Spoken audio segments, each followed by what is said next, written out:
Salut à tous, si vous êtes comme moi, vous faites beaucoup de semis. Et moi, jusqu'à peu, je le faisais comme un cochon. C'est-à-dire que je prenais mes mini-serres et je mettais le terreau et tout se faisait sur la table de jardin, celle où on peut manger quand c'est des beaux jours. Et mon ex-copine de l'époque n'était pas très contente et moi non plus parce que finalement je crassais tout et je me suis toujours dit un jour je ferai une table de semis. Et puis un jour j'ai pu récupérer cette servante, cette ancienne servante de cuisine. À l'époque c'était la mode d'amener le repas avec cette petite servante à roulettes, les bouteilles de vin et autres. Et je me suis dit, tiens, ça, ma table de semis, elle va être dessus. Donc j'ai simplement rajouté différentes structures en panneau marin, en béton flex.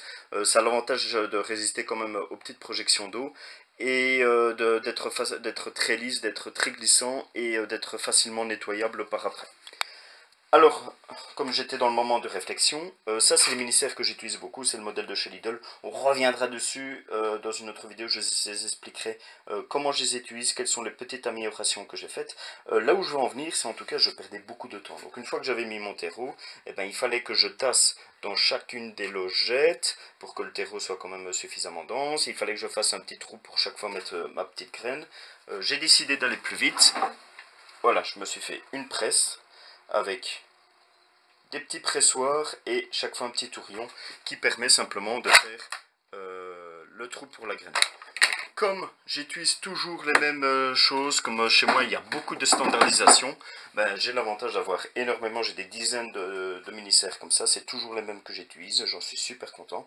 Ben, voilà, j'ai créé un gabarit qui me permet à un seul coup de presser les 4 x 6, les 24 compartiments en même temps et de faire le petit trou pour la graine. Après, j'ai jusqu'à remettre du terreau tout simplement. Voilà, ma table de semis, comment elle est conçue. Simplement un petit bord voilà, en périphérie qui empêche tout simplement le terreau de chuter, de tomber au-delà de la table. Une petite sortie qui me permet de tout nettoyer et en fait quand j'ai fini je mets simplement une poubelle de rue, je sors le toboggan et je n'ai plus qu'à tout pousser vers la poubelle de rue dans laquelle je mets le terreau. Quelles sont les autres améliorations que j'ai fait? L'espacement, l'espace qui était à la base fait pour mettre des bouteilles de vin, ben, je mets simplement des pots pour le repiquage. En dessous, j'ai un petit espace de stockage.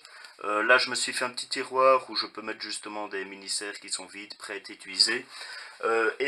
Juste à côté du toboggan, je me suis fait un petit espace avec de quoi écrire ce que je viens de semer. Évidemment, le charpie. Petite pince pour éventuellement rechercher une graine ou deux qui serait tombée un peu trop lors du semis. De quoi couper les sachets de graines. Il faudrait juste que j'en trouve un tout petit peu plus petit. Et de quoi évidemment les refermer avec des agrafes tout simplement. Et là, à l'arrière, je peux encore avoir les sachets de graines qui sont les plus utilisés sur cette période-là, même si ici je suis dans la petite dépendance où j'ai justement ma réserve de graines, enfin tout comme ça est à portée de main. Voilà, j'espère que ceci a pu vous donner des idées. Ne vous lancez pas dans un projet comme ça si vous ne faites que deux mini-serres par an ou une petite après-midi de mode pressé, ça ne vaut pas la peine. Mais si comme moi vous faites beaucoup de semis, beaucoup de modes pressés ou beaucoup de mini-serres comme moi, voilà, je pense qu'une structure comme ça vous permet de travailler de façon beaucoup plus propre et en tout cas de façon beaucoup plus organisée. J'espère vous avoir inspiré, n'hésitez pas à vous abonner et surtout préparez-vous.